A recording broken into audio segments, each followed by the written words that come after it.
Merci beaucoup. Il n'y a pas si longtemps, l'armée américaine a mené des frappes de précision à grande échelle contre 3 installations nucléaires clés du régime iranien, Doha, Natanz et Ispahan. Pendant des années, tout le monde a entendu ces noms quand ils ont construit cette entreprise destructrice horrible. Notre objectif est de détruire les capacités d'enrichissement nucléaire de l'Iran et de mettre fin à la menace nucléaire posée par le principal sponsor du terrorisme au monde. Ce soir, je peux rapporter au monde que cette attaque a été une victoire militaire spectaculaire. Les installations d'enrichissement nucléaire iraniennes ont été détruites totalement. L'Iran, l'intimidateur du Moyen-Orient, doit maintenant faire la paix. Sans leur capitulation, les prochaines attaques seront plus grandes et faciles. Depuis 40 ans, l'Iran a dit mort aux États-Unis et mort à Israël. Ils ont tué notre peuple, leur ont fait sauter les bras, leur ont fait sauter les jambes avec des bombes en bord de route. C'est leur spécialité. Nous avons perdu plus de 1000 personnes et des centaines de milliers de personnes dans tout le Moyen-Orient et partout dans le monde sont mortes directement à cause de leur haine. En particulier, de nombreuses personnes ont été tuées par leur général Qassem Soleimani. J'ai décidé il y a longtemps de ne pas laisser ça arriver. Ça ne va pas continuer.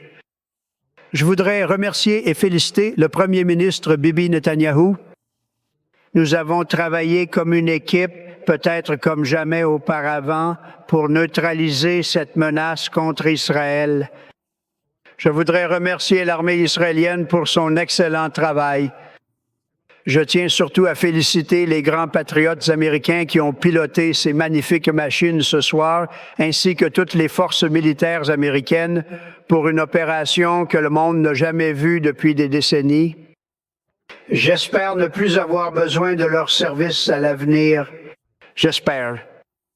Je voudrais également féliciter le général Dan Rayson, président des chefs d'état-major interarmés, le général Kane et tous les intellectuels militaires remarquables qui ont participé à cette attaque.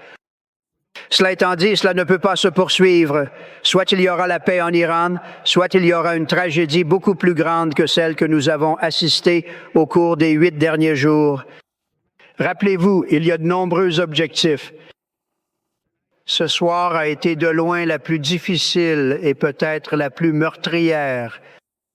Mais si la paix n'arrive pas bientôt, nous poursuivrons d'autres cibles avec précision, rapidité et compétence.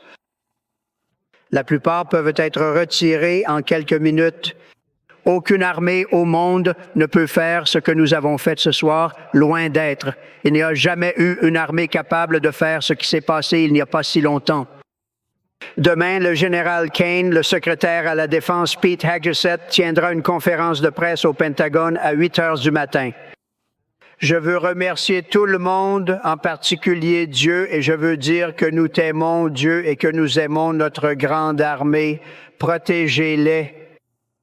Dieu bénisse le Moyen-Orient, Dieu bénisse Israël, Dieu bénisse l'Amérique. Merci beaucoup.